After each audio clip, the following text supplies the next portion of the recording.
चला तर जाणून घेऊया ज्योतिबा देवांच्या नवरात्रीमध्ये उपवास कसे करावे याची माहिती।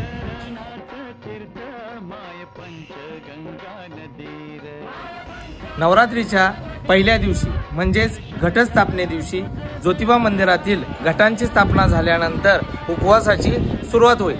त्या दिवशी फक्त एकच वेळ फराळ करावा। तसेच नवरात्रीच्या दुसऱ्या दिवसापासून ते 6व्या दिवसापर्यंत दोन्ही वेळेला फराळ करावा।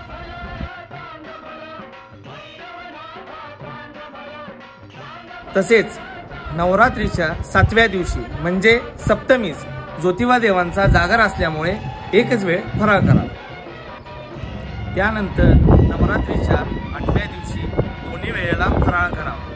तसेच खंडे नवमीला म्हणजेच नवरात्रीच्या 9व्या दिवशी सकाळी मंदिरातील ज्योतिबा देवांचा पालखी सोहळा संपल्यानंतर दुपारतीचा अंगारा घेऊन उपवासाची सांगता करावी। ज्योतिबाच्या नावानं चांगलं